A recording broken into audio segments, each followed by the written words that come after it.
काय बोलते पब्लिक, आज मस्तपैकी चिकन बनवूया. चिकन मध्ये मस्तपैकी हळद, मीठ, मस्तपैकी कोथिंबीर, लसूण पेस्ट टाकून मस्त त्याला असं चोपून ठेवूया.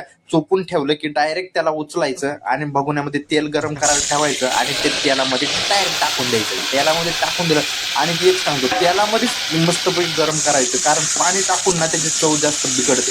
त्याला तेलामध्येच उकळून घ्यायचं. जोपर्यंत तेलामध्ये उकडत ना तोपर्यंत मस्त आपलं खोबरं खिसून घ्यायचं, डाळी, धने आणि मस्तपैकी आपले पूर्ण जे मसाले आहेत ते मस्तपैकी तव्यावर भाजून घ्यायचे आणि डायरेक्ट त्याला मिक्सरच्या भांड्यात वतून डायरेक्ट त्याला हे करून घ्यायचं, मस्त पेस्ट करून घ्यायची. त्याची पेस्ट करून होऊस तर आपलं मस्त ताटात आपण उकडलेलं चिकन ओतून घ्यायचं आणि डायरेक्ट आपल्याला मसाले तयार करायला लागायचे. तोपर्यंत मस्तपैकी एखादा पीस उचलून आपण तोंडात टाकू, आपल्याला आपले भूक मिटून घेऊ.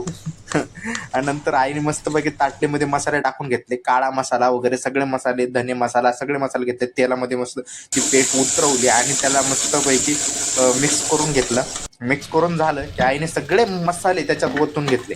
हे मसाले ओतून घेतले त्या मस्तपैकी त्याला, आता त्या मसाल्यांना मस्त ते उकडलेलं जे पाणी आहे ते पाणी त्याच्यामध्ये ओतून घ्यायचं आणि काय मग थोडंसं असं पेस्ट त्याला लाल होत तर मस्तपैकी हे करायचं आणि त्याच्यामध्ये आता ते उकडलेले पीसेस आहेत ते त्याच्यात टाकून द्यायचे. टाकून दिले म्हणजे कसं त्याच्यात आता मस्तपैकी ते मसाला उतरून जाईल आणि मग नंतर ते पिवळं पाणी त्याच्यात थोडंसं ओतून घ्यायचं, पण ते पण गरम पाणी.